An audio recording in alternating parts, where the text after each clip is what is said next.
dimoderatori oleh Mbak Rosiana Silalahi. Sekarang tidak hanya Pemret, tapi sudah Direktur Utama Kompas TV. Ya. Waktu itu saya tulis masih Pemret. Ya. Hari Jumat 28 Juni. Ada 3 pembicara, Prof. Mahfud MD, kemudian Joko Widodo, dan juga Buya Syafi'i Ma'arif. Ketika ditanya IP kumulatifnya, Prof. Mahfud langsung mengatakan dengan bangga, IPK saya 3,8. Wow. Di kampus yang serius diskusinya, Jokowi mengatakan IP-nya tidak ada 2. Ditanya oleh Mbak Rosi, saya sudah konfirmasi ke Mbak Rosi, ya, waktu itu dia canda atau enggak, Mbak? Enggak, serius, dan tidak pernah diralat sampai detik ini. Nah, itu yang paling penting. Kalau memang salah, tolong diralat. Dia nggak meralat, dan ternyata betul juga. Kalau kita lihat pada IP saat sarjana muda, IP-nya memang cuma 2 sekian, gitu ya. Tapi memang ada 2, bukan kurang dari 2. Ya, terus, Mas, boleh ke bawah. Nah, kemudian saya juga menuliskan waktu itu apa? Kenapa kampus kita, teman-teman rela agama, kampus kita itu sangat-sangat memorable ya gitu. Sangat-sangat kita ingat ya, Mbak Baby. Karena apa? Ya memorable. Karena dulu tahun 74 Bang Adi atau Bang Asadi Siregar itu menulis sebuah novel judulnya Cintaku di Kampus Biru. Ya, tentang seorang mahasiswa yang dia menjadi pemimpin senat, tapi kemudian jatuh cinta terhadap dosennya. Ya, itu Cintaku di Kampus Biru. Ya, nah, lanjut. Bang Adi kemudian sempat juga tuh difilmkan. Ini terus lanjut. Filmnya adalah Cintaku di Kampus Biru juga. Lanjut, Mas, terus ke bawah. Bintangnya Roy Martin, lanjut terus. Ada Raisita Supit dan lain sebagainya. Ini poster film aslinya tahun 76, Cintaku di Kampus Biru. Sekarang kayaknya ada di Netflix juga sudah ya, kita bisa cari. Nah, kenapa saya perlu menuliskan ini? Ini sekaligus kritik pertama kami terhadap Universitas Gadjah Mada. Teman-teman tahu, begitu hebatnya, begitu sayangnya Bang Adi, Bang Asadi Siregar ke UGM sampai dengan dia itu menuliskan novel. Tapi pada saat ulang tahun ke-80 beliau kemarin tanggal 3 Juli tahun 2025 dan mau dirayakan oleh kami selaku mahasiswanya. Saya kebetulan mahasiswanya langsung dari Bang Asadi Siregar. Beliau itu dosen di ilmu publisistik dulu namanya. Untuk mbak-mbak dan mas-mas yang senior kenalnya publisistik, tapi kalau saya kenalnya komunikasi ya. Nah, itu Bang Adi itu mau kita rayakan dengan kita mengambil 2 judul. Nah, ini 2 judul novelnya. Cintaku di Kampus Biru kita gabungkan dengan judul Menolak Ayah. Menolak Ayah itu novelnya Bang Adi juga di tahun 84. Judulnya itu kisahnya tentang keluarga di Bukit Tinggi yang menolak kehadiran ayah. Ketika itu kita gabungkan Kampus Biru Menolak Ayah. Ditolak sama pihak UGM. Nggak boleh mengadakan acara di UGM karena judulnya Kampus Biru Menolak Ayah. Ayah yang mana ya yang ditolak oleh Kampus Biru? Ya, ya paranoid betul, Mbak. Jadi UGM paranoid, nggak boleh. Seorang yang sudah berjasa kepada UGM di usia 80 tahun nggak boleh. Akhirnya kami menyelenggarakan acara itu di Lembaga Indonesia Prancis LIP di Sagan. Lihat dari sini betapa ironinya, betapa tidak sosialnya kampus kita itu sekarang. Ya, seorang dosennya sendiri purna tugas usianya sudah 80 tahun nggak boleh ngadakan sekadar milad tumpengan kayak gini di Balairung gara-gara judul. Sudah kita tawar waktu itu, udah spanduknya nggak usah dipasang, nggak boleh juga karena judulnya tetap Kampus Biru Menolak Ayah. Sama hal yang sama kami alami. Saya, Dr. Tifa, Dr. Rismon, ada Mas Refli juga waktu itu dan beberapa kawan-kawan di sini, termasuk Michael juga waktu itu menjadi saksi. Di UGM kami ingin menyelenggarakan acara di UC, di University Club.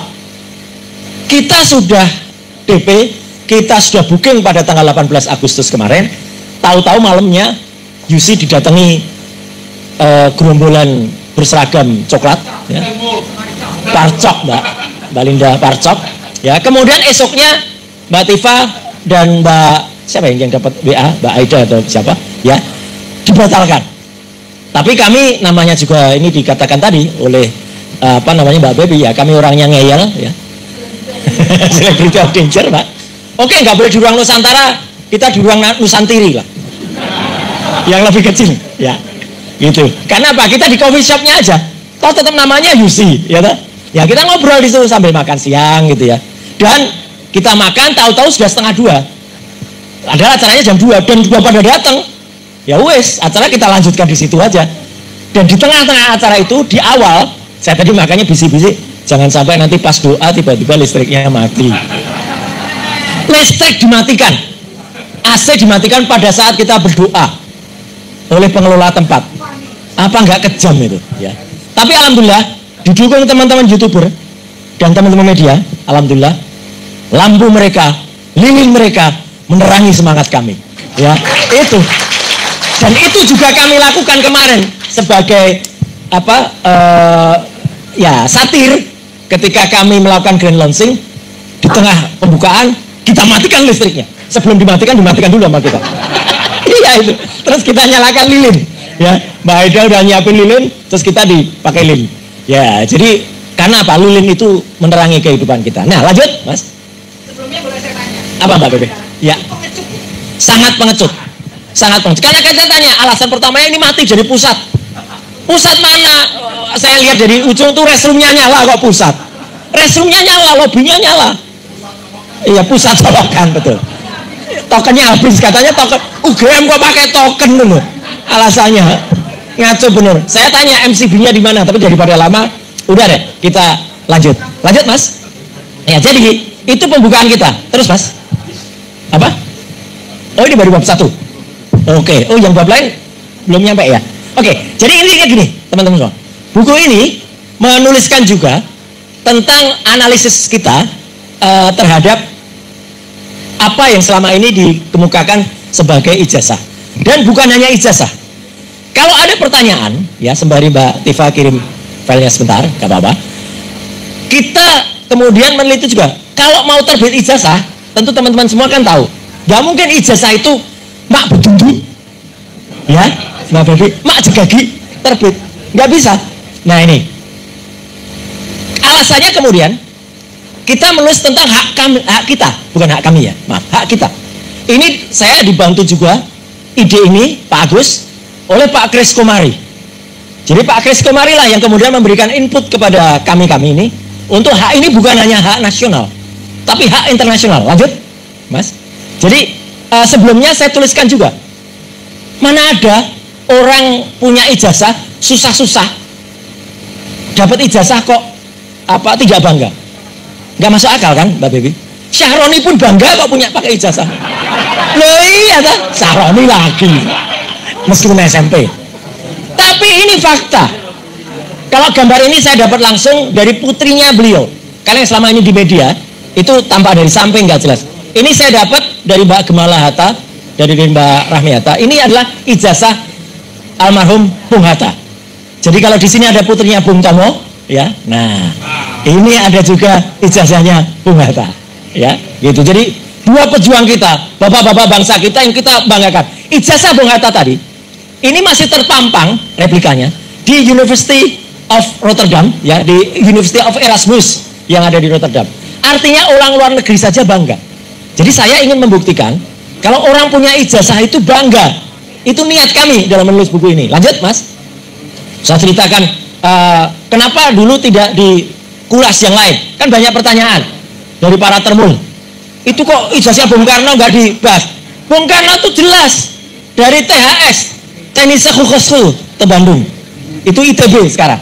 Kemudian Pak Harto jujur, Pak Harto itu sekolah rakyat. Sampai kalian sekolah rakyat. Habibie itu dari Teknik Khusus Aachen. Itu ada di Aachen, ada di Jerman. Tolong diulang nggak bisa bu Mbak Bebi aja yang ulang. Beliau yang atau nanti Mas Agus saja ya gitu. Nah, Gus Dur itu jelas dari Al-Azhar, Kairo, Baghdad. Mbak Megawati sempat di Unpad dan Mbak Mega itu jujur bilang, Unpad nggak lulus saya pakai SMA aja deh. Itu oke. SBY jelas dokternya ada di IPB, di Institut Penerangan Bogor. Nah, jadi ini kejujuran. Jadi kami itu pengen nulis soal kejujurannya. Lanjut, Mas. Ini kebanggaan. Terus, nah ini yang saya dapat idenya Pak Agus dari Pak Kris Komari. Jadi internasional kita sekarang tidak hanya mengenal trias politika, legislatif, yudikatif, dan eksekutif. Tapi ada yang namanya pilar keempat, teman-teman YouTuber, teman-teman media. Itu adalah the fourth stage of communication. Trias politika ke tetras politika. Jadi kita itu sekarang ada pilarnya tidak hanya 3, tapi pilarnya ada 4. Lanjut. Jadi kami ini terus terang, kami berani, Mbak Baby, itu karena juga didukung oleh teman-teman semua, didukung oleh agama, didukung oleh media. Sampai kita meneriakan terus, Mas, freedom of press, freedom of speech, dan lain sebagainya. Kita tulis Declaration of Human Rights, kita tulis Undang-Undang Dasar 45 pasal 28E, kita tulis juga soal Undang-Undang Keterbukaan Informasi Publik. Alhamdulillah, Bapak dan Ibu semua, ketika kami debat keras di UGM tentang UGM yang mengaku kami itu juara 2 Undang-Undang Keterbukaan Informasi Publik di seluruh Indonesia. Jadi kami simpan ini sebagai amanah. Saya setelah bercanda saya bilang ke Pak Andi, Sekretaris UGM, baik, Bapak juara 2, saya yang menyusun, Pak, Undang-Undang Keterbukaan Informasi Publik itu. Kebetulan dulu saya sebelum di DPR pada tahun-tahun 2000-an itu menyusun Undang-Undang Keterbukaan Informasi Publik nomor 14 tahun 2008. Dan itu disahkan tanggal 30 April tahun 2008, diberlakukan tanggal 30 April 2 tahun sesudahnya 2010. Saya sudah berada di Komisi 1 DPR, anggota komisi, dan kamilah yang membentuk PPID itu gitu loh. Jadi UGM membanggakan dia anggota PPID. Saya bilang Bapak itu yang bentuk kami gitu loh. Ya udah nggak apa-apa, akhirnya dibuka. Terus Mas, jadi Bapak dan Ibu, ini adalah isi dari bab awal, oke? Habis juga, oke. Nah, jadi baru setelah itu analisis. Analisis yang kami lakukan, saya langsung saja ke analisisnya Bang Risman aja deh, karena ada filenya Bang Risman. Oke. Ada beberapa analisis yang kami lakukan di sini. Saya mewakili Bang Risman, akan saya. Jadi Ibu dan Bapak, supaya nggak terlalu lama, ya nanti Dokter Tifa lebih menarik, karena analisisnya Dokter Tifa itu soal otak, bukan otak-otak. Otak palsu. Ya, kebetulan ini kok ya kebetulan lagi ya. Apa yang disampaikan Dokter Tifa itu dulu ketika zaman SMA, saya membantu almarhum ayah saya itu untuk membuat penelitian beliau dan disertasi beliau soal itu juga. Ya, ayah saya almarhum Dokter Syaraf dan Dokter Jiwa, yang punya rumah sakit jiwa Puri Nirmala kalau di Jogja. Ya, jadi orang yang diteliti Dokter Tifa itu, ya alhamdulillah saya bisa paham kalau Dokter Tifa mengalas orang yang otaknya begini, yang kemudian itu memberikan pengaruh ke raut muka dan lain sebagainya. Dulu orang semacam itu harusnya diperiksa dengan yang namanya brain CT scan, scanner untuk pemindai otak, gitu ya. Ada. Oke, jadi ada? Belum, Dokter Tifa? Oh, dikit lagi. Jadi saya dan Dokter Rismon itu kami meneliti dari 2 tempat yang berbeda. Dokter Rismon meneliti dari Baligi di Pematang Siantar. Saya meneliti kadang di Jogja, kadang di Jakarta. Yang kami teliti itu tadi, tidak akan ada ijazah yang terbit, teman-teman semua, tanpa melalui proses. Makanya kenapa kami waktu itu mengulik soal koran Kedaulatan Rakyat ketika tanggal 18 Juli tahun 80 yang katanya memuat nama dari Joko Widodo. Ketika itu tampil di Bareskrim, saya kebetulan, ini semua tidak ada yang kebetulan, alhamdulillah. Kenapa saya ingat betul? Alhamdulillah 18 Juli itu tanggal ulang tahun saya juga. Jadi saya langsung, wah 18 Juli. 18 Juli juga, itu tanggal lahirnya Mas Ojol yang meninggal kemarin, Afan, almarhum Afan. Jadi tanggal itu memang luar biasa. Tanggal 18 Juli juga adalah tanggal lahirnya Ketua KPU yang wafat secara misterius.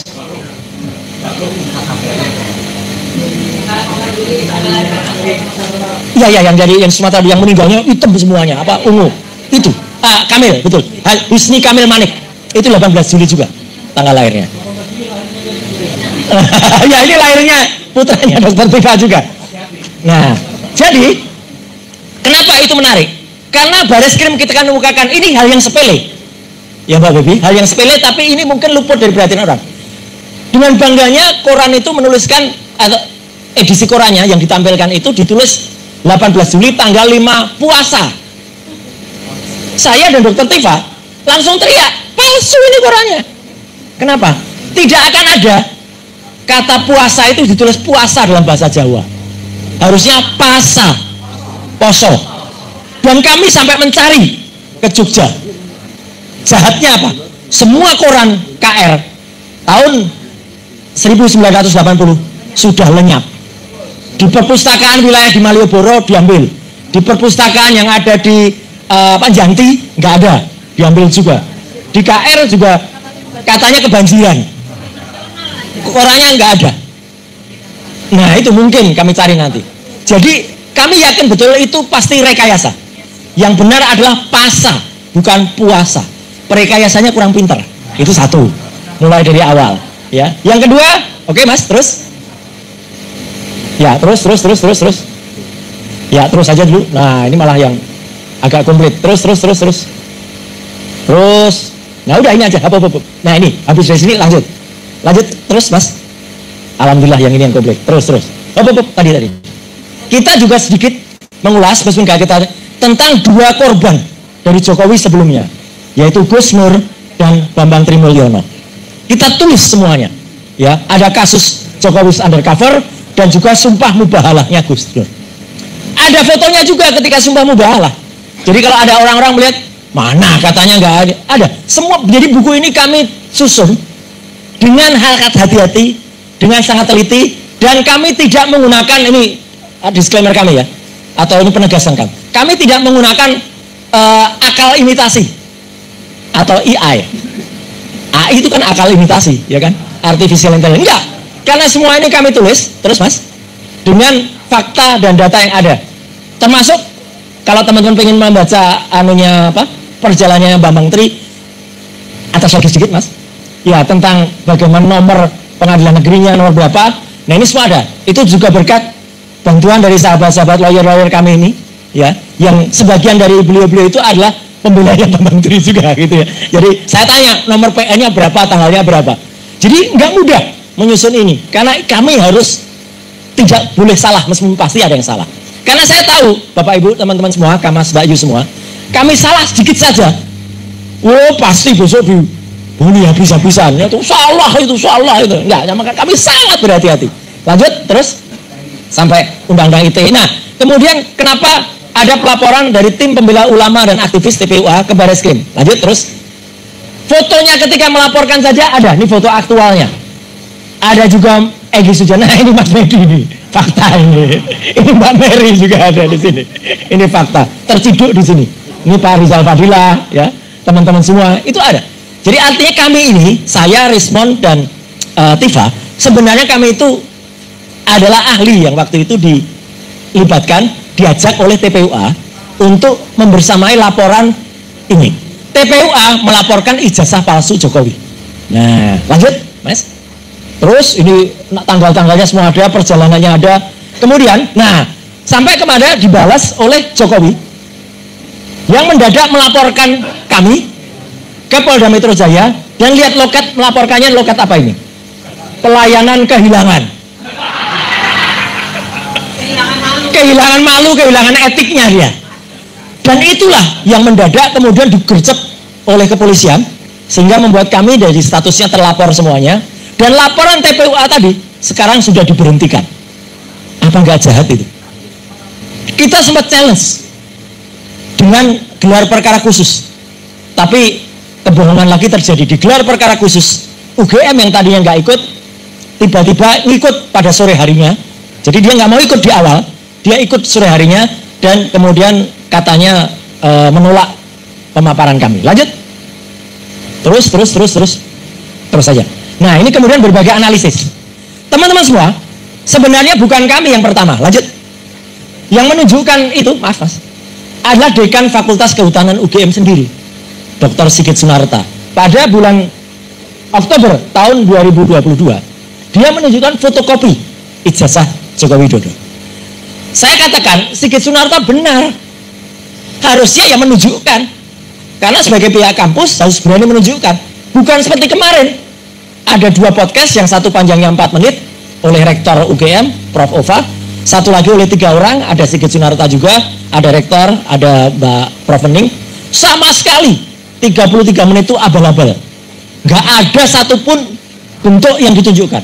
Dan coba perhatikan, apa kata rektor terhadap ijazahnya Jokowi? It's only a piece of paper. Perhatikan, a piece of paper. Jadi hanya selembar kertas, nggak ada gunanya. Kan ini anu sekali, pelecehan betul, gitu loh sebenarnya. Nah, lanjut, melecehkan diri sendiri. Nah, ini kami belum meneliti tadinya. Setelah ada seorang kader, lanjut mas, tayangannya Dian Sandi Utama. Nah inilah yang menghebohkan sebenarnya. Karena pada tanggal 1 April, seorang kader Partai Sebar Ijazah, PSI kan, sudah dilaporkan oleh Prof Menu, ya ini berdiri Prof berdiri Prof. Tepuk tangan untuk Prof. Ini profesor dulu di Universitas Sumatera Utara, sekarang dari NTT ya. Ya, beliau juga melaporkan juga ini. Dan partainya barusan ganti logo dengan gajah, artinya gak punya ijazah, ngaku. Dialah yang sebenarnya posting pertama kali. Dan apa kata-katanya? Buat yang ributin fotokopi ijazah Pak Jokowi, biar kalian tenang lebarnya. Ini saya upload yang asli. Jadi ini ada nilai hukumnya, ada konsekuensi hukumnya. Dialah yang seharusnya disidik lebih dahulu, karena dialah pertama kali. Dan dari foto ini, teman-teman semua, kalau diperhatikan mungkin kita bisa percaya kalau ini karena berwarna. Tapi, nah lanjut mas, kami analisis sekarang. Lanjut terus saja. Ada analisis namanya ELA, Error Level Analysis. Teman-teman semua, mohon maaf, sering mendengar ya, ini nanti akan kami tuliskan pada buku kedua. Sebenarnya juga Bang Resmond sudah tulis di sini. Kenapa kami selalu di soal digital? Itu nggak bisa. Ijazah itu kan kertas analog. Kenapa penelitian soal digital? Bapak dan Ibu, saya buka saja. Tahun 2000, saya juga yang meneliti foto tentang mantan presiden kita, Abdul Rahman Wahid atau Gus Dur. Waktu itu ada foto Gus Dur, maaf ini, dengan seorang wanita. Namanya Arianti Boru Sitepu. Yang meneliti saya juga. Itu klise foto. Apakah saya meneliti klise harus dengan saya penerangi klise itu pakai mata telanjang atau dengan kaca pembesar? Enggak. Klise itu saya scan pakai high resolution scanner film. Analisis saya kemudian digital. Bapak dan Ibu sekarang, kalau periksa atau diperiksa sidik jarinya untuk membaca ini pakai ilmu namanya daktiloskopi. Apakah kita sekarang untuk membaca garis-garis itu harus secara manual lagi? Enggak. Kita sekarang tinggal tempelkan itu pada scanner, mesin scan akan membaca dan muncul rumusnya. Bapak dan Ibu sekarang kalau mau naik kereta api, apakah juga diperiksa Bapak wajahnya cocok nggak? Enggak. Tinggal pakai scan, tip. Itu namanya digital. Jadi tidak ada salah besar. Kalau ada orang mengatakan analog harus diperiksa analog, digital harus diperiksa, enggak. Hanya orang yang belum belajar saja yang belum bisa mengerti. Kudet. Iya. Semua itu sudah digital sekarang. Ibu-ibu mohon maaf ini, Mbak Bebi. Kalau sekarang kita periksa kandungan, apa ya ibu-ibu masih pakai stetoskop lagi? Terus didengar, oh ini bayinya sehat bu, ini detak jantung. Enggak, sekarang sudah pakai USG, ultrasonografi, 4 dimensi kelihatan bayinya. Terus kadang-kadang dokternya canda, bu itu bayinya dada-dada. Padahal nggak mungkin Mbak, masih ada pada kantongnya, ya kan gitu. Jadi ini yang saya tentang ELA level analysis itu bisa menganalisa, lanjut mas, ijazah palsu atau enggak. Daripada ada ribut, teman-teman semua, kamas-kamasku dan bayiku, ini ijazah S1 saya, ijazah UGM saya dari Sospol jurusan Ilmu Komunikasi. Bahkan fotokopi saja masih kelihatan ini watermarknya. Universitas Gajah Mada, Universitas Gajah Mada, Universitas Gajah Mada. Ijazah saya ketika di ELA, ini pun fotokopi loh ya. Ketika di ELA masih tanpa tulisan IJA. Lanjut mas. Bahkan ketika full di ELA masih nampak tulisannya ijazah. Ada logonya, ada legalisasinya, semua masih nampak. Lanjut. Ijazahnya Jokowi separuh. Lanjut. Nah, ini ijazah apa? Kotoran burung. Nggak kelihatan sama sekali. Dan di buku ini, lanjut mas, saya juga saya juga sampaikan yang namanya luminance gradient analysis, bukan temukan, maaf, gunakan luminance gradient analysis yang kemarin belum saya publikasikan. Lanjut mas. ijazahnya Jokowi kalau kemudian di luminance gradients itu nggak nampak, tapi ijazah asli. Lanjut. Ini salah seorang, ini ijazah Jokowi kalau di luminance. Kenapa nanti ada analisis jurnalisme? Teman-teman lihat, ini pas fotonya dia. Adakah lintasan cap di atas pas foto? Nggak ada. Jadi ini cap duluan, baru ditempel foto. Fotonya diganti, dipotong bagian jasnya sini. Di atasnya ini tidak ada juga embosnya. Mbak-mbak, Kang Mas, kita punya ijazah UGM, itu ada embosnya. Ada juga tulisan Universitas Gadjah Mada, nggak ada di sini. Kosong. Makanya inilah yang disebut Pak Bitor, ijazah bikinan UPP, Universitas Pasar Pramuka. Dan di sini ada ahlinya Pasar Pramuka di sini, Mas Michael itu reporter yang sampai ke udah menjelajah, sampai ketemu orang-orang yang deket-deket dengan Pasar Pramuka. Lanjut. Ini yang paling menarik. Lanjut terus, Mas. Saya juga membandingkan foto yang ada. Ini nanti ada. Ini keterangannya nanti ada di Dr. Resmo. Terus. Foto itu kalau foto lama sama foto baru sampai kapanpun akan keluar aslinya. Makanya teknologi ini sekarang kalau ibu-ibu bapak-bapak pernah ke atau nanti misalnya ada referensi ke Great Museum of Egypt ya, yaitu di Mesir sana ya. Kita bisa lihat wajah aslinya Tutankhamun kayak apa, wajah Osiris kayak apa. Karena apa? Karena beliau direkonstruksi. Kalau dulu kayak gini, sekarang kayak gini. Ini nggak perlu bintang nih, dulu saya ketika muda, rambutnya ya sekarang berkurang dikit lah gitu. Kayak banyak ya Bu ya, banyak Mbak Linda. Kayak kalau enggak. Oke, ya. Kemudian lanjut, kalau fotonya Jokowi, ketemunya apa? Not match. Jadi fotonya di ijazah Jokowi itu not match. Ternyata fotonya ijazah Jokowi itu justru match dengan orang lain. Orang ini namanya Dumatno Budi Utomo. Anaknya sudah mengakui kalau itu foto ayahnya. Hanya belum kita BAP-kan aja nanti. Moga-moga dia nggak ditekan untuk berubah. Lanjut, next. Saya percepat saja. Lanjut. Nah, ini ijazah. Terus saja Mas. Lanjut. Ini juga kami bandingkan, maaf. Kami bandingkan dengan 3 ijazah yang lain. Ijazah milik Mas Pronojiwo nomor 1115, ijazah milik Mbak Sri Murtiningsih nomor 1117, ijazahnya Jokowi nomor 1120. Sepintas, teman-teman semua, ijazah ini sama. Kayaknya logo dan ini sama. Tapi, lanjut Mas. Kalau tidak sepintas, ini ijazah-ijazah tadi, terus lanjut lagi. Terus.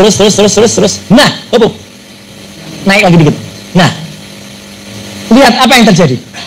1117 milik Sri Murtiningsih, 1115 milik Pronojiwo sama persis. Logo dan huruf A-nya, posisi A-nya itu sama. Kalau cetakan itu cetakan yang sama, tahun edisi yang sama, apalagi dalam satu kelulusan itu hanya ada 60 atau 70 orang dari satu fakultas. Harusnya sama. Lihat ijazahnya Jokowi. A-nya mencotot keluar. Ini istilahnya mencotot. Artinya ijazah ini dicetak berbeda. Mau dicetak 1 jam berikutnya, mau dicetak 1 hari berikutnya, mau dicetak 10 tahun berikutnya, dia beda. Jadi ini kalau dalam ilmu percetakan, platnya beda. Antara plat ini dan plat ini kan pasti itu 2 kali naik istilahnya kalau di percetakan. Naik warna gold, naik warna hitam. Ketika ini dan ini sama persis, ijazahnya Jokowi beda. Lanjut. Apa? Oh iya, sebentar. Ditanya sama Mbak Britanya, jawabnya kapan? Ntar lanjut aja, udah. Terus. Saya singgung sedikit punya Dr. Resmon. Sedikit Mbak. Ini ketika kami bertiga ada di depan UGM. Lanjut, next. Sampai kepada terus saja. Sampai pada skripsi. Skripsi ini saya bantah terus terang. Kalau mereka mengatakan ini Roy Resmon tuh hanya ambil dari sosmed, enggak. Saya foto sendiri langsung. Saya pegang langsung ketika kami datang ke UGM. Lanjut, terus. Yang menarik apa? Kenapa saya foto langsung? Terus Mas. Nah ini, kalau pakai handphone kita itu terlalu canggih, Ibu dan Bapak. Pasti hasilnya akan sama, dibuat sama baiknya. Kalau pakai kamera profesional untuk ident, akan nampak kertasnya beda. Yang satu kertasnya baru, yang satu kertasnya lama. Yang pada mesin ketik ini masih ditulis nama Dr. Insinyur Ahmad Sumitro. Yang pakai baru, sudah hurufnya baru, sudah profesor. Ini dibuat pada bulan November tahun 85. Profesor Ahmad Sumitro itu dikukuhkan Maret 86. Jadi ketika dia jadi tulis profesor, mesin waktu ini salah. Lanjut ya. Kemarin UGM membantah itu. Katanya dikatakan, nah ini yang paling krusial, membantah itu ketika dikatakan enggak, Prof. Ahmad Sumitro SK-nya udah turun. Saya tunggu kapan turunnya. Enggak berani mengumumkan kapan. Kalau berani dia tunjukkan SK-nya. Enggak ada. Dan ini yang paling kebohongan yang paling utama. Tahun 2017, Pak Kamujo, Pak Kasmujo ditanya dan ini bolak-balik. Lanjut terus. Dan Dr. Resmond sendiri yang kemudian ketemu ke rumah on the way ke rumah Pak Kasmujo. Lanjut. Terus ada gambarnya, ada fotonya. Pak Kasmujo diwawancara langsung oleh Dr. Resmond dan Mas Michael. Jadi bukan dan langkah update waktu itu ya. Dan bukan dari orang lain. Dan kemudian saya yang kemudian pernah minta harus akui Kasmujo bukan dosen. Sedikit saja 2 menit saya ingin tampilkan punya Bang Resmond. Terus teman-teman, punya Bang Resmond itu sangat-sangat detail. Mulai dari ini. Digital forensik itu menganalisis semuanya, ya analog ya digital. Kemudian Dr. Resmond nerangkan tentang catatan harian Hitler. Lanjut. Terus Mas. Catatan harian Hitler itu adalah salah satu contoh bagaimana Hitler Diaries dibuktikan kebohongannya itu bukan catatan harian dengan digital forensik. Padahal zaman itu belum ada digital, masih analog. Lanjut. Mas, terus yang analisis yang agak tajam aja. Jadi Dr. Resmond itu terus lanjut aja, lanjut. Ada banyak penelitian yang jadi artinya, nah ini termasuk juga bukti-bukti yang ada, transkrip akademik tanpa tanda tangan. Mana ada UGM punya transkrip tanda tangan? Kami, Dr. Tifa, Dr. Resmond, ini nggak ada tanda tangannya. Kami sudah menemukan transkrip yang ada tanda tangan yang asli dan bukan tulisan tangan. Teman-teman kalau dapat transkrip tulisan tangan apa mau? Nggak mau kita, ketikan, minimal ketikan waktu. Lanjut. Terus. Terakhir yang ingin saya sampaikan, nah ini yang kami dapatkan. Ketikan dan ada tanda tangannya. Minimal ada pembantu dekan 1, minimal ada tanda tangan dekan. Prof. Insinyur Sunardi Prawiro Hatmojo. Jadi kalau yang benar ya kayak gini. Yang kemarin tampilkan Barreskrim tidak benar. Saya kira itu dulu teman-teman semua. Lebih detail nanti akan ada dan saya kembalikan dulu ke Mbak Devi, akan disambung oleh Dr. Tifa. Makasih. Terima kasih, Masya Allah. Ya, ringkas. Ya, nggak ringkas. Ya, kenapa saya menyusu-nyusu, memburu-buru? Kok nek kabeh diok, nek kenang-kene bukune gak payu. Gitu.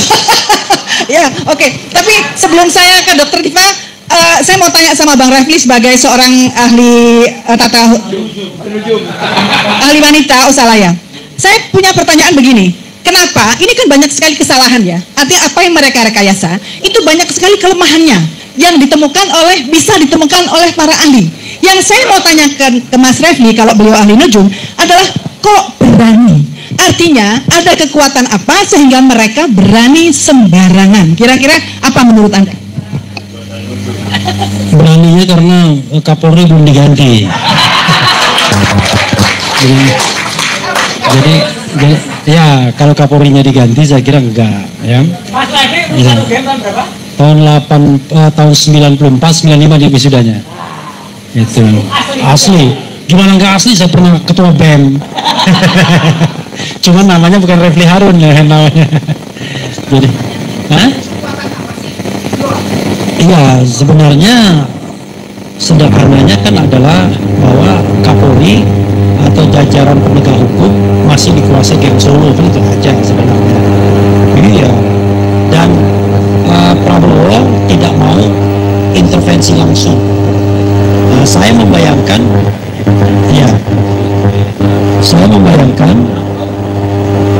wah ini langsung diajak keren jangan.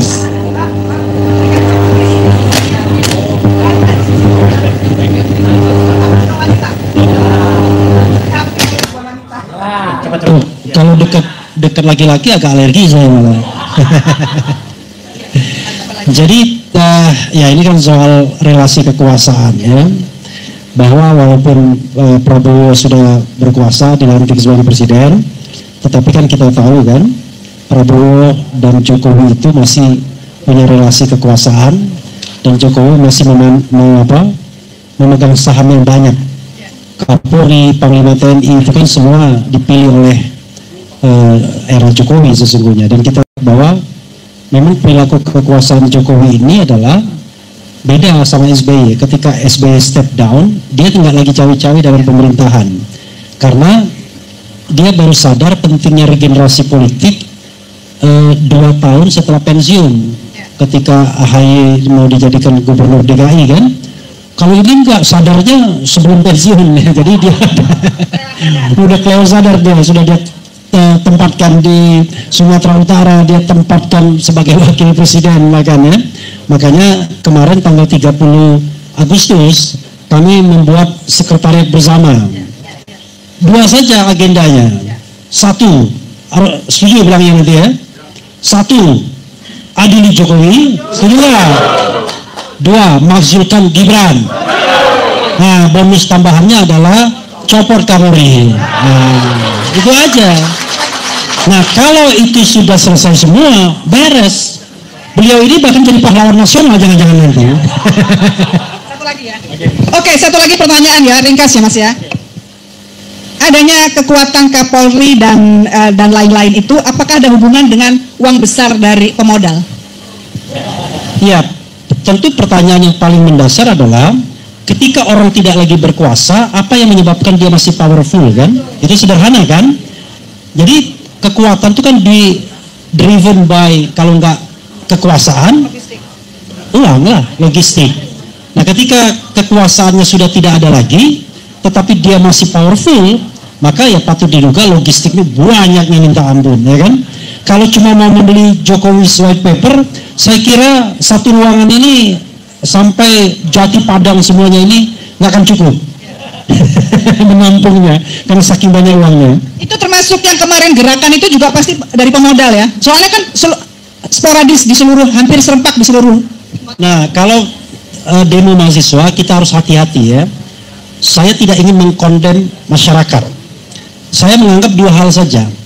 Ada kemarahan publik yang merupakan rumput kering, hidup dalam kemiskinan, tekanan, stres, ekonomi, macam-macam biaya dan lain sebagainya, dengan konflik elit yang mungkin ingin mempertahankan kekuasaan, memperkuat kekuasaan, kemudian mereposisi kekuasaan dan lain sebagainya. Jadi lalu triangle-nya ada pemodal, orang yang punya uang yang sekarang mungkin ingin berkuasa kembali, ingin mempertahankan kekuasaannya, atau tersudut dari kekuasaan dan lain sebagainya. Jadi penguasa, pemodal, rakyat yang mudah terbakar. Maka jadilah kemarin itu. Oke.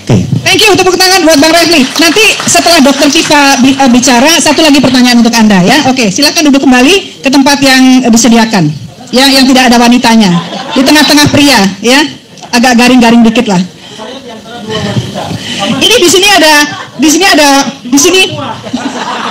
sini ada putranya Dr. Tifa. Yang saya ingin sekali bertemu dengan keluarga beliau ini.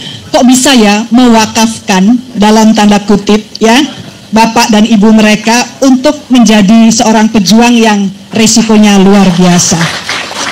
Hadirin yang saya hormati, para relawan dokter cantik kita, Dr. Tifa. Sama seperti putrinya Bung Tomo. Baik, terima kasih. Bismillahirrahmanirrahim. Assalamualaikum warahmatullahi wabarakatuh. Ya, jadi pertama sebelum saya paparkan sedikit ringkas ya, karena kalau semuanya jadi kan nggak lucu nanti kan, baca bukunya jadi nggak surprise gitu ya. Jadi pertama adalah saya akan menyampaikan tutorial cara membaca buku Jokowi's White Paper. Ini buku tebal sekali, 700 halaman, dan kami menggunakan kertas lux ya, jadi beratnya 3 kg seperti bayi ya. Nah, tapi luar biasanya kloter pertama ya, karena udah sold out yang kloter pertama itu insya Allah sudah on the way untuk terbang ke beberapa negara, Pak Agus ya. Dan yang luar biasa lagi, buku setebal 3 kg ini ketika dikonversi untuk biaya biaya pengiriman itu bisa 2-3 kali lipat dari harganya. Itu nggak masalah gitu ya. Jadi luar biasa, ini buku memang mudah-mudahan menjadi jawaban kita. Dan sebelum saya bercerita tentang isi buku ini dari sisi saya, neuropolitika behavior ya, itu saya sampaikan tentang kejadian-kejadian yang menarik untuk disampaikan ya. Pertama adalah ketika kami launching, pre-launching, soft launching tanggal 18 Agustus 2025. Ya, izin Bu, boleh nggak saya yang bicara gantian? Ya, boleh ya. Saya waktunya cuma sedikit ya, karena tadi udah banyak Mas Roy. Jadi tanggal 18 Agustus kami ke Jogja untuk soft launching. Kemudian tanggal 19 Agustus besok paginya kami ke UGM, ke Rektorat, untuk menyampaikan surat kepada petugas atau pejabat Komisi Keterbukaan Informasi Publik dan Dokumen. Ya, kami ingin bertemu dengan petugas tersebut. Kenapa? Karena dokumen-dokumen dari Joko Widodo itu kan dokumen publik. Sebagaimana juga yang sudah diserahkan sebagian oleh UGM kepada Bareskrim. Maka kami sebagai warga negara terlindungi oleh Undang-Undang Dasar 1945 dan Undang-Undang Keterbukaan Informasi Publik, punya hak untuk melihat secara langsung dokumen-dokumen tersebut yang tentu pasti salinannya ada di UGM. Saksi adalah Mas Michael Sinaga tuh. Ya, kita sama-sama ke sana. Tapi apa yang terjadi? Selama 2 jam kami dibiarkan berdiri di tengah Balairung Gedung Pusat. Teman-teman semua kan inget tuh ya. Dimana waktu itu ketika kita kuliah, Gedung Pusat itu kan friendly sekali buat kita kan. Kita bisa selonjoran di situ, bisa rapat, bisa belajar, bisa ngelamun, bisa pacaran.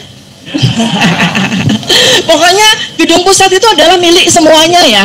Tapi ternyata di situ akhir-akhir ini sejak rektornya Profesor Ova itu dilarang.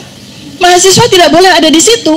Tamu juga kami hanya diberikan tempat di situ, dan kemudian 2 jam kita dibiarkan berdiri saja, tidak diberikan informasi apapun, dikatakan bahwa pejabatnya tidak ada dan sebagainya. Ya sudah, kami tunggu. Jadi artinya betapa takutnya pihak rektorat, betapa takutnya pihak UGM kepada kita. Singkat cerita, besok pagi setelah surat itu akhirnya diterima oleh pejabat tersebut, besok pagi kami sudah diberikan jawaban. Jawabannya ini menarik. Besok pagi kami diberikan jawaban bahwa dokumen-dokumen yang kami minta, jadi kami minta 25 dokumen. Salinan ijazah, transkrip nilai, KHS, registrasi, segala macam, pokoknya semua 25. Mereka mengatakan bahwa semua dokumen yang diminta oleh kami sudah tidak ada lagi di UGM. Semuanya sudah ada di Polda Metro Jaya. Jadi tidak ada satu dokumen pun yang bisa kami dapatkan dari UGM. Kan aneh ya? Aneh kan? 2 hari kemudian rektor membuat podcast, ya kan? 2 hari kemudian rektor membuat podcast. Artinya itu sebetulnya bisa kita lihat bahwa mereka itu begitu takutnya. Dan disitulah titik dimana ketika Bu Ova Emilia itu solo ya, memberikan pernyataan sendiri begitu. Itu yang menarik sekali adalah ada satu lagi ternyata dokumen yang selama 20 tahun kita nggak pernah tahu. Ya, dikatakan oleh Profesor Ova Emilia di hari itu 24 Agustus 2025, yaitu apa? Ternyata orang yang bernama Joko Widodo itu punya ijazah sarjana muda. Ya kan? Ternyata dia tidak menempuh ujian penerimaan mahasiswa PP1. Ya, yang itu artinya namanya ada di Koran Kedaulatan Rakyat. Berarti seandainya Bareskrim itu mengatakan bahwa koran KR palsu itu asli, ya, kenapa kita katakan palsu? Karena ditulis puasa. Artinya itu koran KR itu pasti palsu. Dan di situ ada nama Joko Widodo. Katakanlah kita mempercayai bahwa dokumen KR itu asli, berarti ada 2 orang Joko Widodo dong. Ya kan? Joko Widodo yang diterima melalui jalur ujian PP1, masuk program studi sarjana, dan Joko Widodo yang oleh Rektor Ova Emilia dikatakan mengikuti program sarjana muda. Dan salah 3 dari 34 dokumen yang disampaikan oleh Bareskrim, memang di situ menyatakan bahwa Joko Widodo masuk sarjana muda. Maaf, dan tidak pernah melanjutkan PS1. Itu kita masih to be determined dulu ya. Ya, jadi ini tidak begitu, tidak inline ya. Jadi ada sesuatu. Karena itu maka karena ada statement dari Profesor Ova Emilia, maka kami insya Allah dalam waktu dekat akan ke Jogja lagi, akan ke UGM lagi untuk bersurat untuk minta ijazah sarjana muda berikut semua dokumen yang terkait dengan perkuliahan sarjana muda dari Joko Widodo. Ya, karena itu sama sekali dokumen-dokumen itu sama sekali tidak disampaikan di Bareskrim. Lucunya lagi adalah pada saat setelahnya kami kan mengikuti lagi pemeriksaan sebagai terlapor. Ya, ingat kan teman-teman semua, Bapak Ibu semua, bahwa Joko Widodo ketika diperiksa oleh Polda Metro Jaya yang datang dari Jakarta ke Solo dengan alasan Joko Widodonya sakit, tapi besok paginya dia reuni tahu goreng bulat digoreng dadakan 26 Juli, dia mengatakan dia sakit. Karena itu Polda Metro Jaya satu rombongan ke Solo. Setelah itu Joko Widodo press release mengatakan bahwa ijazah saya sudah disita oleh Polda Metro Jaya. Ya, oke. Karena itu maka kami semua terlapor 12++, karena Bu Mary juga jadi diperiksa juga, para aktivis diperiksa juga. Ya. Kami semua bersepakat bahwa karena menurut Joko Widodo ijazahnya sudah disita oleh Polda Metro Jaya, maka kami bersedia memberikan keterangan dengan syarat ijazah aslinya ditunjukkan kepada kami di meja ini. Kalau ijazah aslinya tidak ditunjukkan di meja ini, maka kami keberatan untuk menjawab semua pertanyaan. Itu yang kami katakan. Nah, saya diperiksa beberapa pada hari kesekian gitu ya. Apa yang disampaikan oleh pemeriksa saya? Saya mau menjawab berapa pertanyaan yang disiapkan untuk saya? 79 pertanyaan. Tapi 79 itu nomor satunya ABCDEFGH, duanya ABCDEFGH. Saya katakan, saya akan menjawab semua pertanyaan itu dengan catatan, tolong ijazahnya taruh di meja ini, baru saya akan menjawab. Pemeriksa mengatakan, ijazah sudah tidak di sini Bu Dr. Tifa. Loh, kemana ijazahnya? Ijazahnya sudah di Mabes. Nah, kita tunggu kabar ya, Mabes kebakaran ya. Jadi mereka itu mereka itu dari UGM kelempar, dari Polda kelempar, pokoknya seperti itu. Artinya memang ijazah itu goib, ya. Nah, sekarang mengapa kemudian peristiwa ini menjadi seperti ini? Gara-gara buku ini, Bapak Ibu. Gara-gara buku ini, mereka ketakutan, kebingungan. Jadi ada sebuah off the record, ya, yang saya dapatkan informasinya begitu santer terdengar bahwa kami membuat buku ini ya. Ternyata, ya, mereka itu, sindikat itu, komplotan itu sedang menyiapkan ijazah aspal. Sedang menyiapkan ijazah aspal. Jadi mereka itu sudah menemukan, mereka kan sudah tahu, kalau sampai kita di sidang, kita akan kejar uji apa Mas? Uji apa kertas? Carbon paper dating ya. Kita akan uji tinta dan sebagainya. Maka mereka sudah mempersiapkan kertas tahun 1985. Karena apa? Kalau tinta nggak mungkin, karena tinta pasti baru. Tapi mereka akan klaim, puslapor akan klaim bahwa kertas ijazah Joko Widodo ini adalah kertas tahun 1985. Itu, ya ceritanya itu. Ternyata begitu buku ini kemudian terbit, mereka sudah tidak punya lagi daya upaya. Sehingga apa yang dilakukan? Kalau seandainya kasus ini berlanjut, Joko Widodo akan mendrop pasal-pasal laporan polisinya dia. Pasal pencemaran nama baik, pasal fitnah, pasal kebohongan, dia akan drop. Dan kemudian yang naik adalah pasal-pasal undang-undang ITE. Yang Bambang Tri kena, Gus Nur kena, Habib Rizik juga kena, semacam itulah. Ada 200 loh, selama 10 tahun ini aktivis 200 yang dipenjara oleh Jokowi karena pasal-pasal karet ini.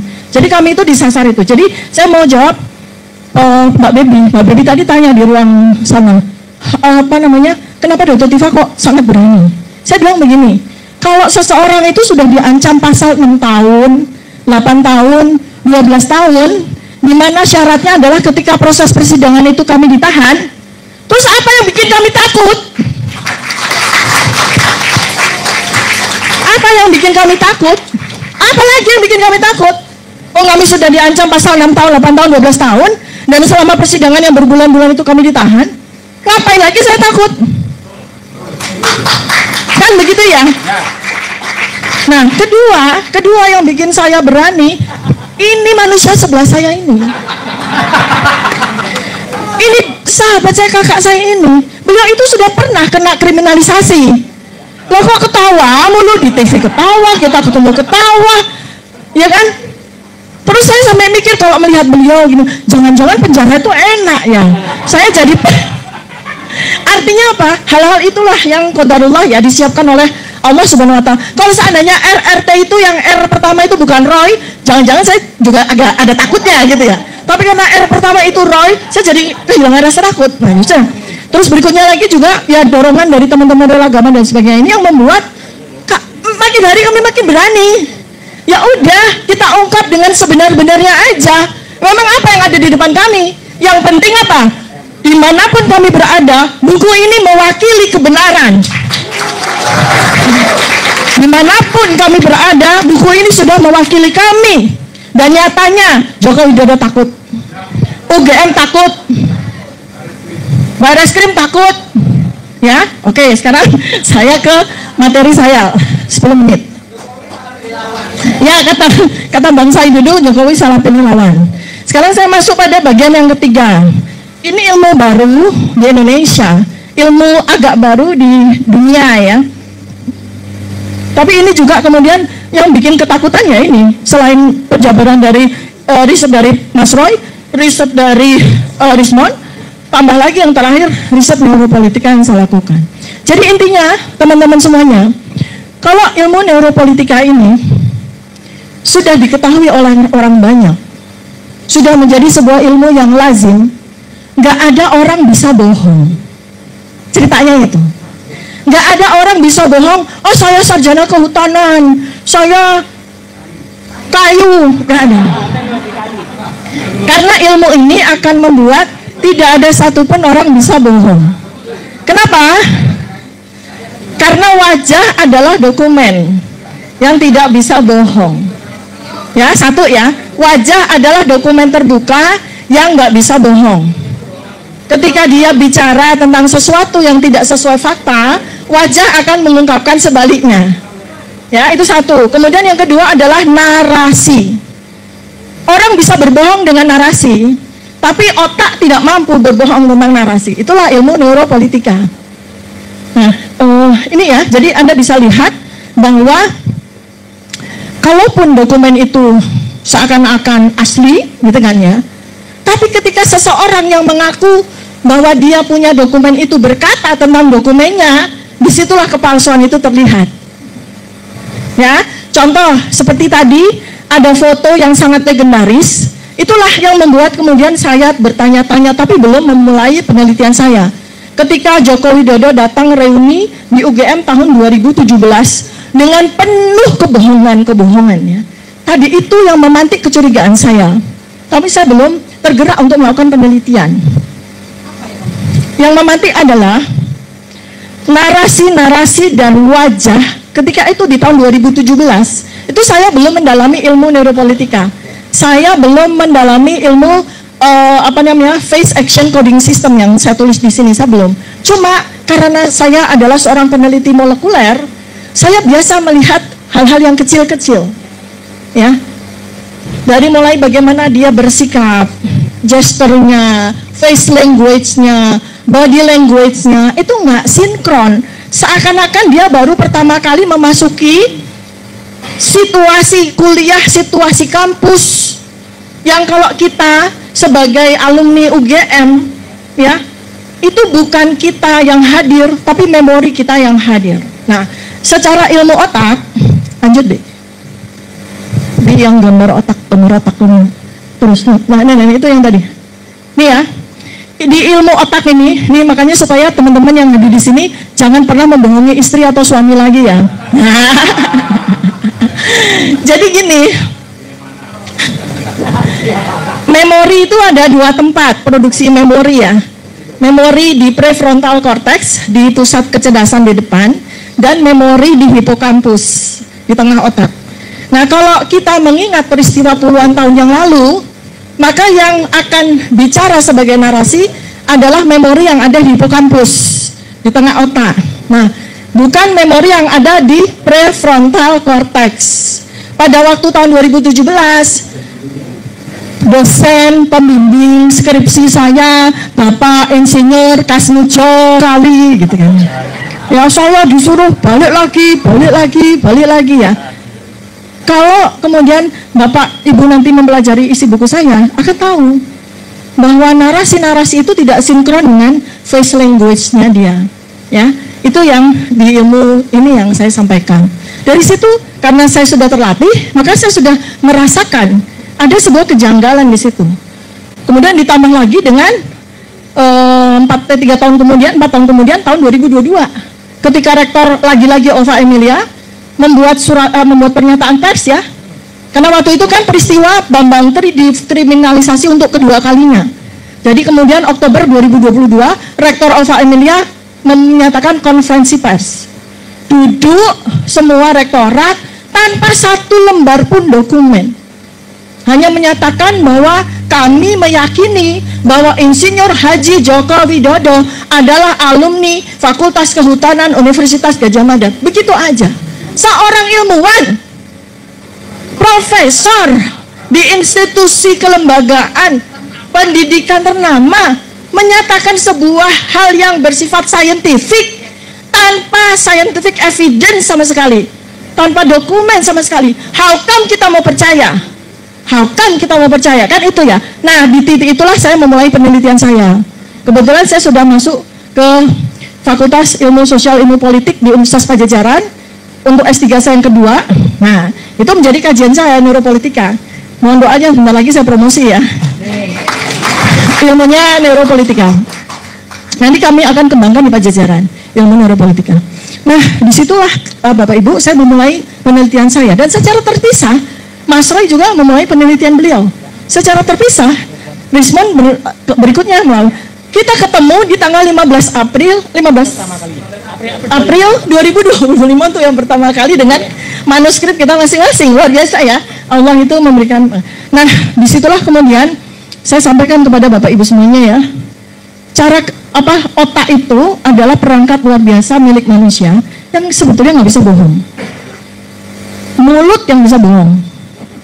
Hanya mulut yang bisa bohong.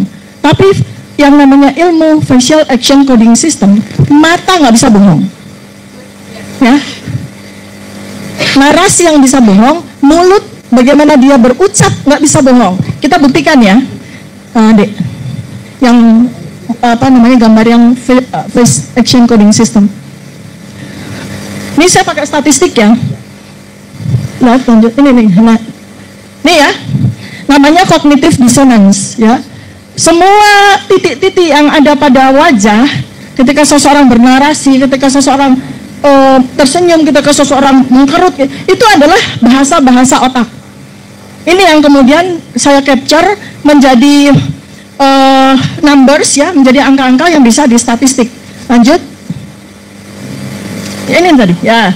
Ya, seperti itu. Anda bisa lihat ini kan berdasarkan foto-foto dan video dari Joko Widodo sendiri ya. Ketika dia terakhir ya tahun 2025 ketika udah nggak bisa lagi bertahan kan,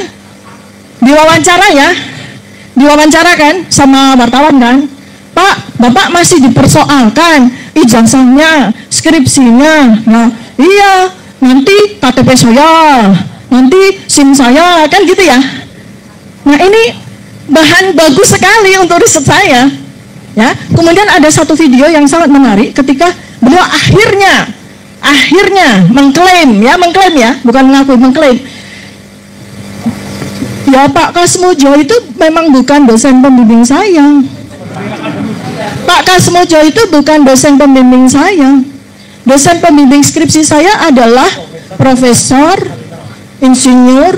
Dr. Insinyur Ahmad Sumitro. Itu kerja prefrontal cortex ya. Bukan kerja hipokampus ya. Sesuatu yang scripting dan dihafal sama dia. Lalu Pak Kasmujo memang bukan dosen pembimbing skripsi saya, dia adalah dosen pembimbing akademik. Wah, ini facial action coding sistemnya jalan ya. Langsung bunyi statistikanya, yang statistik menunjukkan lagi yang statistik. Terus yang statistik deh, cariin. Nih, lanjut. Terus. Nah, ini ya. bahasa-bahasa di dalam wajah itu tercapture secara statistik, nggak bisa bohong. Dan publik secara cerdas itu bisa membaca walaupun belum belajar neuropolitika. Buktinya ya, saya membuktikan. Maju ke yang pertama Bang. Buktinya ya, pertama. Nah nih ya, stop. Perhatikan baik-baik. Justru semakin banyak Joko Widodo bicara tentang ijazahnya, semakin banyak dia menyangkal tentang apa yang kami buktikan, semakin meningkat rasa distrust terhadap Joko Widodo. Ya, melalui ilmu kami bisa buktikan bahwa semakin dia bicara, semakin tinggi ketidakpercayaan, distrust. Semakin dia tabari lagi bicara, semakin naik lagi distrust. Jadi Bapak Ibu bisa bayangkan ya, betapa takutnya Joko Widodo itu sekarang dengan apa yang kami teliti dalam buku Joko Widodo's White Paper ini. Nah, oke, IQ. Jadi kalau kita bicara tentang Joko Widodo, berdasarkan penelitian yang saya lakukan dari sejak sekitar 2022 sampai sekarang ya, 3 tahun ya, ada ilmunya juga di sini. IQ-nya Joko Widodo itu antara 90 sampai 105. Ya, artinya lulus SMA bisa, tapi jadi sarjana UGM nggak mungkin. Secara IQ. Ya, ya kalau kita percaya kalau itu apa namanya transkrip itu memang betul-betul milik dia ya, 6D, 13C, ya kan, dengan IPK sarjana muda 122 itu 2,05. Ya, nggak mungkin maju sarjana, nggak mungkin. Karena kalau dia, misalnya Profesor Ova Emilia itu kita percaya bahwa dia menempuh dari sarjana muda dengan modal cuma 2,05, IPK sarjana muda nggak boleh naik sarjana kecuali bayar. Masa iya sih UGM bisa bayar? Nggak mungkin kan. Jadi di sinilah letak lubang-lubangnya. Ya. Jadi ahli tentang neuro tentang otak. Saya kok ada komentar dari apa namanya Prof. Dias Rasi yang begitu terpesona. Saya heran sekali, kuat sekali yang namanya Jokowi itu berbohong. Gitu ya. Jadi kekuatan berbohongnya itu datang dari mana di dokter kita? Karena itu sampai gini, ya. Beberapa waktu yang lalu saya di RH Channel menyampaikan tentang sebuah gangguan jiwa namanya mitomania. Nanti bisa lihat ya di RH Channel ya, saya cerita tentang mitomania. Mitomania itu adalah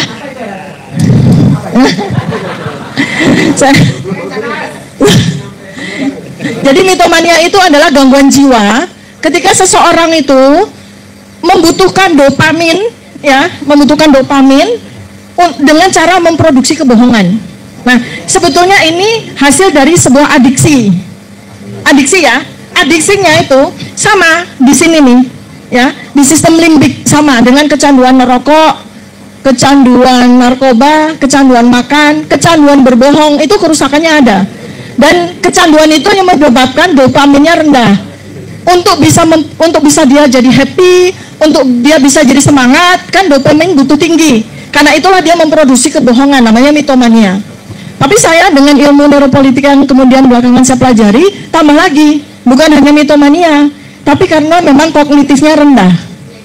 Kognitif yang rendah itu memang bahaya ya Bapak Ibu ya. Kenapa? Orang jadi tidak bisa membedakan yang benar dan salah. Ya, apalagi ketika orang dengan IQ rendah diberi kekuasaan begitu tinggi menjadi presiden. Itulah disaster. Itulah kehancuran bencana yang luar biasa 10 tahun ini. Jadi itu ya Bapak Ibu ilmu yang saya sampaikan kepada Bapak Ibu semuanya para pembaca. Ada sebuah ilmu yang ini sekarang menjadi sebuah kunci kotak Pandora bersama triangulasi ya, bersama kami bertiga menghasilkan sebuah triangulasi analisis telematika, beliau ahlinya, analisis digital forensik, Pak Rismon ahlinya, dan saya neuropolitika. Ini menghasilkan sebuah triangulasi metodologi. Dan terakhir dari saya Bapak Ibu, kami saat ini sedang membuat buku yang kedua. Kami sedang melakukan penelitian dan sudah menulis. Jadi buku kedua itu adalah judul sementaranya adalah analisis masa lalu dan personality dari Joko Widodo. Di situ kami menulis tahunnya, itu dimulai dari tahun 1950. Nah, tunggu tanggal mainnya ya, sementara kita belajar dulu di ilmu Jokowi White Paper. Nah, terakhir lagi kok, terakhir melulu ya. Jadi buku ini Bapak Ibu jangan khawatir untuk dibaca dari halaman 1 sampai halaman 700. Bukan seperti itu cara membaca. Kami sudah desain agar dimanapun halaman Bapak Ibu buka dan kepengen membaca, Bapak Ibu udah bisa dapat satu ilmu. Jadi hari ini saya mau baca halaman 362 gitu. Udah dapat ilmu satu. Nanti besok pagi mau baca halaman 154, dapat lagi ilmu. Mau baca lagi yang halaman 546, dapat lagi ilmu. Jadi seperti itu. Sehingga buku ini tidak akan pernah selesai dibaca. Baik, terima kasih. Mudah-mudahan sekelumit dari bedah buku sedikit ya, tipis-tipis, dan mohon untuk supportnya. Ini sudah masuk kloter kedua, kloter pertama sudah habis. Makanya sekarang kami nggak bawa buku ya, karena insya Allah nanti kloter kedua baru siap di tanggal 7 September 2025. Kemudian nanti dalam waktu dekat juga akan pengumuman bedah buku nasional, insya Allah di Gedung Arsip Nasional ya. Mohon kehadirannya ya Bapak Ibu. Ada, kalau hari ini pesan, ada harga khusus. Kalau nanti di Gedung Arsip Nasional membeli, karena insya Allah bukunya ada harga khusus juga. Terima kasih, mudah-mudahan bermanfaat. Akan lanjut Mas Roy sedikit ya. Sedikit tambahan, karena Dr. Tifa sudah bocorin buku kedua, kami tidak akan berhenti. Insya Allah akan ada buku ketiga, itu tentang Jokowi's son, anaknya Jokowi yang sekarang masih ada gambarnya nggak di sini? Nggak ada, Bang. Itu nggak kalah dari bapaknya, palsunya nggak kalah ijazahnya, IQ-nya nggak kalah rendahnya, lebih gila lagi. Karena kalau itu benar-benar salah beli ijazah. Dia ngaku S1-nya Bradford University dari Singapura, ya. Padahal Singapura itu adalah MDIS, ya, Management Development Institute of Singapore. Ijazahnya harusnya horizontal, karena ada dua logo. Yang dia pamerkan ijazahnya vertikal, itu berarti salah beli di fakedocument.com. Yang kedua, dia ngaku ijazahnya S2 itu dari UTS, University Technology of Sydney. Padahal dia di University Technology of Sydney itu hanya masuk matrikulasi hanya 6 bulan. Dia SMA-nya 2 tahun di Santo Yosef, nggak lulus, pindah ke SMK Kristen Surakarta, nggak lulus lagi, tiba-tiba ke Singapura. Dan tiba-tiba di Singapura, tiba-tiba di Singapura dia dapat surat penyetaraan dari Dikti. Penyetaraannya setara dengan SMK. Diktinya gembos juga. Karena kok bisa ijazah S1 kok SMK. Tapi itu nanti ada di buku Jokowi's son. Black paper tanpa masum. Black paper. Ya, sebelum nanti tanya jawab, saya minta sebentar ya waktu ya. Tanya ke Mas Refli ya Mas ya.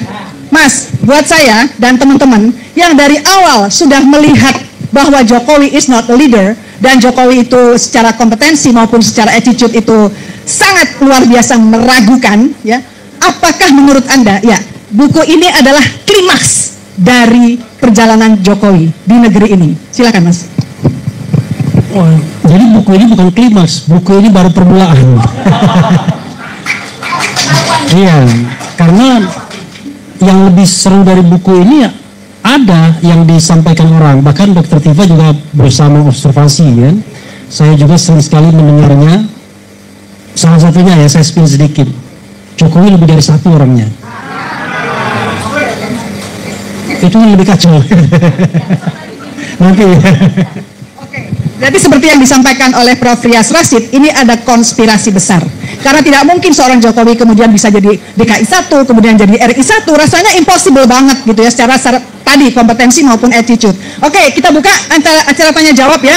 Oke, silakan siapa duluan? Monggo silakan Mas yang di belakang, pakai mic atau tidak, atau mau bisa bersuara keras?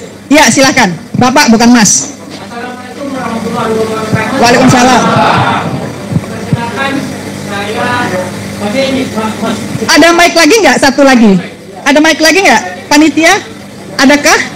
Cuman satu ya? Oke, yang keras Mas. Nanti saya coba. Saya terjemahkan nanti. Silakan, biar waktunya nggak habis. Atau ke depan. Yang lain siapa lagi? Bapak silakan ke depan juga Pak, supaya waktunya lebih singkat. Duduk aja Pak, monggo. Siapa lagi yang mau tanya? Ibu-ibu, bapak, silakan Pak, tanya silakan. Oke. Assalamualaikum warahmatullahi wabarakatuh. Perkenalkan saya. Oke ya. Jangan nutupin YouTube. Saya Dr. Hewan Syahrizal, alumni UGM, asli. Pertanyaan singkat. Kita secara yuridis, intelektual, kemudian sudah bergerak. Tetapi sebagai realita yang kita dapat sekarang, 10 tahun Joko Widodo jadi presiden. Sebelumnya di Solo powernya minta ampun. Jangan dikira pelangga-pelanganya itu bodoh, justru lebih canggih dari Soeharto. Nah, untuk itu hanya satu jalan lain selain jalan yang sedang ditempuh oleh Mas Suryo, Mbak Tifa. Nggak ada, saya sudah pernah coba. Langsung saya ditangkap oleh Mabes pasal makar 2019. 6 bulan proses sidang, baru divonis ITE 9 bulan. 13 bulan menjalani 9 bulan. Sudah saya alami. Tetapi percayalah Mas, 6 bulan di dalam, 9 bulan di dalam, saya justru bersyukur di dalam itu. Pertanyaannya, apa solusi kita? Saya sudah bilang di kegagalan. Sudahlah, saya kalau punya kemampuan, saya mau jadi sniper. Sudah, nggak ada lagi. Mati sekalian. Tembak Joko Widodo. Yang sekarang bukan Joko Widodo, Gibran, anak konstitusi. Terima kasih. Bagaimana kita memikirkan jalan lain selain kalau selama Kapolri belum diganti, ini tidak akan. Oke, ini hanya akan sejarah untuk masa depan. Terima kasih. Assalamualaikum warahmatullahi wabarakatuh. Tanya saya, apa solusi kita, langkah kita selain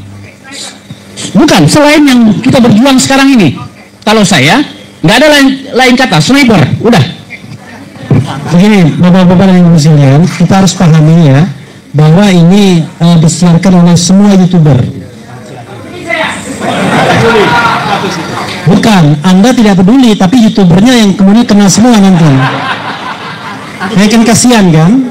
Iya, maksud saya, kalau menyampaikan hal-hal seperti itu boleh, tapi jangan di depan YouTuber.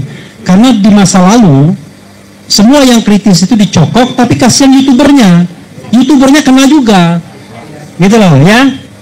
Jadi kita nggak boleh menyulitkan orang lain, boleh menyulitkan diri sendiri, tapi jangan orang lain. Sepakat? Oke. Ya, baik Bapak, saya jawab pertanyaannya. Ini perjuangan melalui jalur ilmiah baru kita mulai, dan hasilnya luar biasa. Ya, sejak tanggal 23 April 2025, supaya Anda tahu, itu sudah ada perintah penangkapan kepada kami berenam, Pak. Tapi sampai dengan hari ini, kami masih bisa makan bakso.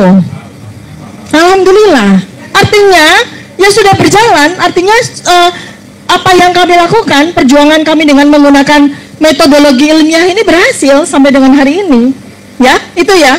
Dan ini perjuangan yang saya ingin sekali Bapak dan Ibu semua, teman-teman semua, membantu kami melakukan amplifikasi seperti yang terjadi di teman-teman para YouTuber ini. Mereka sedang menjalankan ikhtiar mengamplifikasi. Maka kami juga mendorong Bapak dan Ibu semua, silakan untuk mengundang kami bedah buku. Target kami berikutnya adalah kita akan mengurung Universitas Gadjah Mada, UGM yang kita cintai ini, dengan keberanian universitas-universitas lain untuk mengundang kami bedah buku Jokowi Best Paper. Kalau UGM baru kami datangi saja sudah mematikan lampu dan AC, Bagaimana saya tantang UI? Kami tantang UNER, kami tantang IPB, kami tantang Universitas Pancasila dan semuanya ya. Baru nanti kita akan lihat siapa yang berani, siapa yang cemen. Oke, sebelum insya Allah saya akan WA rektor UNER ya, insya Allah berani apa enggak. Tapi yang menarik adalah kami sudah ada wacana mau ditangkap, tapi kenapa sampai sekarang belum ditangkap? Itu. Dan artinya begini, ini juga soalnya mengencourage pejuang-pejuang lain bagaimana supaya tidak ditangkap. Nah mungkin Mas Refli ada pendapat, kenapa kok segalak ini dan seberani ini kok belum ditangkap? Artinya ada sesuatu kah atau bagaimana? Atau bagaimana Mas? Kalau ini nggak bisa sebentar, agak 5 menit ya. Jadi begini, ada 2 faktor yang menyebabkan RRT dan plus RRT plus ya belum ditangkap dan ditahan. Jadi sekuennya ditangkap, ditahan ya. 1, karena konstelasi kekuasaan yang sudah berubah. Oke. 2, mereka bingung mau memakai pasal apa. Itu yang perlu penjelasan agak panjang. Yang ketiga, ada tambahan ketiga, bahwa apa yang dilakukan Mas Roy dan Dr. Tifa itu masih dalam koridor konstitusi dan hukum. Itu yang paling penting. Jadi seperti yang tadi saya katakan tadi ya, kita nggak apa-apa bilang makzulkan Gibran, adili Jokowi, nggak apa-apa. Itu konstitusional. Tapi kalau misalnya tembak Gibran, sniper Gibran, nggak boleh begitu. Tidak ada negara di dunia ini yang demokratis yang membolehkan untuk menembak presidennya. Tapi kalau mengatakan adili, copot dan lain sebagainya, itu adalah aspirasi konstitusional. Kalaupun kita dipermasalahkan, saya bisa defense. Tapi coba sebutkan satu pasal yang membolehkan orang nembak orang lain, nggak boleh ya. Itu ya satu. Nah, mengenai pasal ini kawan-kawan semua, persoalan yang paling mendasar adalah Pak Jokowi, JKW itu diperkirakan akan menghindari semua forum pembuktian ijazah. Kalau dia bilang nanti di pengadilan, bohong dia. Kenapa? Iya, karena sesungguhnya dia menghindari semua forum pengadilan untuk pembuktian ijazah. Salah satunya adalah dia menghadang agar tidak sampai kepada pembuktian. Maka hati-hati nanti, sama-sama kita kawal ya. Jangan sampai nanti kasus ini bukan lagi kasus pembuktian ijazah asli atau palsu, tapi cuma sekedar kasus ecek-ecek, yaitu kasus penghasutan dan ujaran kebencian. Jadi Gus Nur dan Bambang Tri awalnya dikenakan berita bohong, walaupun tidak terbukti yang aslinya apa, tapi tetap dikatakan dia bohong. Tapi jangan lupa ibu-ibu dan bapak sekalian, di PT Pengadilan Tinggi dan Mahkamah Agung nggak ada lagi berita bohong. Yang ada adalah ujaran kebencian. Nah sekarang Mas Roy sama Dr. Tifa itu dibidik, awalnya ada berita bohongnya di Undang-Undang ITE, tapi sekarang nggak ada lagi. Mereka dibidik ujaran kebencian sama penghasutan di luar pengaduan Pak Jokowi. Kalau itu yang terjadi, maka nanti Pak Jokowi narik pengaduannya, damai dengan 1 atau 2 orang anasir di dalam 12 itu misalnya, tetapi mereka tetap kena dengan pasal delik umumnya, pidana umumnya. Oke? Nanti orang mengatakan, oh kalau begitu jangan diomongkan dong, nanti mereka tahu. Mereka sudah tahu yang begitu itu. Mereka sudah upayakan untuk memikirkan itu, tetapi karena kita ngomong terus, takut ketahuan kan? Jadi bicaralah terus menerus yang tahu hukum untuk menggali skenario-skenario yang sedang disiapkan. Saya sebagai contoh misalnya, Kapolda Metro Jaya misalnya, ini analisis nggak boleh dikriminalisasi, ya. Analisis, ada analisis yang mengatakan bahwa kenapa Kapolda itu diganti? Karena tidak kunjung juga menahan dan memenjarakan Dr. Tifa dan Mas Roy Suryo. Padahal geng Solo sudah begitu gemesnya gitu, terutama sama Dr. Tifa gemesnya. Oke. Sedikit saya tambahkan, teman-teman sekalian, ini apa yang saya alami, apa yang Dr. Tifa alami, apa yang Dr. Ismail alami ketika pemeriksaan. Kami sesuai dengan aturan saja. Ke saya itu ada 118 pertanyaan.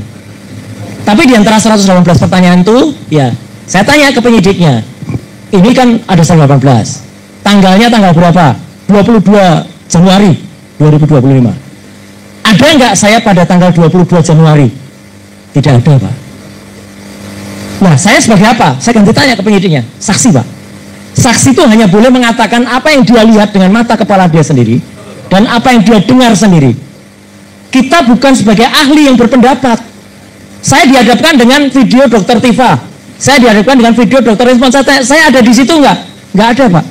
Ya nggak boleh saya berkata itu. Lewat. Saya bilang gitu. Saya bilang begitu benar. Lewat. Akhirnya saya berkata, saya tulis kalimatnya, nanti di copy paste. Saya berkeberatan menjawab karena saksi tidak ada di tempat kejadian. Udah, itu nggak bisa, itu nanti jaksa peneliti. Ya maaf, saya pernah 9 bulan soalnya. Jadi harus hati-hati. Jaksa peneliti lihat itu, oh ini nggak boleh. Ini orang saksi nggak ada kok gitu. Itulah juga Dr. Tifa tadi. Ketika diperiksa mengatakan, ini mana ijazah aslinya, nggak ada.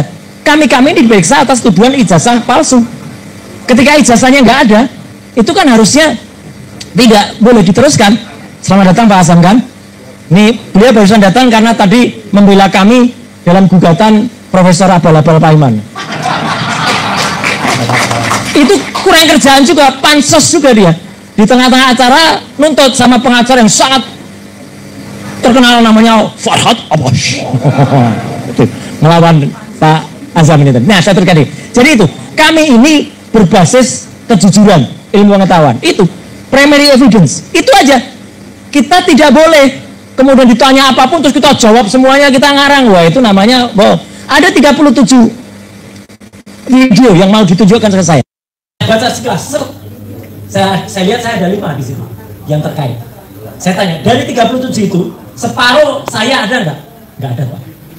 1/4 saya ada nggak? Nggak ada, Pak. 1/3 nggak ada. 1/5 ada nggak? Nggak ada. 1/6 ada nggak? Nggak ada, Pak. Sudah, yang ada saya berapa? 5. Yang lain copy paste yang tadi ya. Put. Nah. Yang lain copy paste. Terus setelah itu saya ditanya juga di antara 5 itu. Yang ada Sylvester Matutina ada berapa? Ada 2. Hapus. Karena Sylvester Matutina tidak seharusnya menjadi saksi karena dia harusnya di penjara. Kalau orang itu di penjara, dia kan nggak ada di tempat itu harusnya. Dia ada di tempat itu karena dia mangkir dari penjara. Ya dia nggak sah kesaksiannya. Siapa? Udah. Jadi saya hanya menjawab 3 aja. Itu tahuannya. Satu lagi yang saya juga sampaikan. Jadi dari semua itu kita benar-benar hanya menjawab yang kita lihat dan kita dengar. Jangan mau yang lain. Itu juga yang terjadi nanti kalau Bapak dan Ibu, saya tidak mendoakan. Tapi kalau ada apa-apa, ya jangan kita kemudian mau kemudian ikut digendang dia. Tidak. Saya hanya mau apa yang saya katakan, apa yang saya lihat, dan apa yang saya dengar. Saya kira itu jawabannya. Terima kasih. Ya, saya tambahkan lagi ya Bapak Ibu semuanya. Perjuangan itu kan melalui banyak cara. Tetapi yang selama ini tuh langka, terutama dalam soal ijazah palsu Joko Widodo ini, itu adalah perjuangan menggunakan ilmu pengetahuan. Dan inilah yang kami lakukan sekarang. Ilmu pengetahuan itulah yang menjadi tombak kami melawan kebohongan dari Joko Widodo. Kezaliman yang dia lakukan selama 10 tahun. Kami menggunakan pisau analisis ilmu pengetahuan. Selama berbulan-bulan sampai terakhir Bapak dan Ibu bisa melihat Mas Roy, Bang Rismon, saya mungkin dan beberapa teman-teman kuasa hukum, terutama kami bertiga, di lapangan pertempuran di media, TV, podcast, artikel. Siapa yang melawan kami? Gak ada. Kami berharap ada ahli telematika yang dihadirkan. Gak ada. Kami berharap ada ahli digital forensik yang dihadirkan. Gak ada. Kami berharap ada ahli neuroscience. Gak ada. Adanya cuma oman-oman. Ya kan? Kami berharap itu. Di pertempuran kami ketemu orang yang menggunakan pisau analisis yang sama. Gak ada. Artinya apa? Ilmu pengetahuan sampai dengan hari ini menang. Sedikit lagi, 1 menit. Tapi kami juga membantu para penyidik. Ini nggak apa-apa, saya bocorin aja. Ya. Ketika saya sudah selesai, saya diperiksa jam 11, jam 3 saya sudah selesai. Penyidiknya bilang, maaf Pak, masih bisa 2 jam lagi. Lu apa? 2 jam lagi. Ini harus ngeprint Pak. Bapak kan 55 halaman kali 24. Jadi saya harus tanda tangan, nanti diprint. Kita tunggu ya Pak ya. Karena semalam sebelumnya, Pak, itu ada saksi namanya Mas Narto, itu yang diperiksa sampai jam 4 pagi. Gara-gara nunggu ngeprint. Ini beneran, saya bilang saya bocorin. Saya tanya ke penyidik, Di ruangan ini ada berapa printer? Saya bilang gitu. Ada 6 Pak. Pakai nggak printernya? Enggak. File kamu linkkan ke sana semua. Print bersama-sama. Oh iya Pak ya. Iya, udah di print bareng. Nggak sampai setengah jam selesai printernya. Itu baru pengetahuan.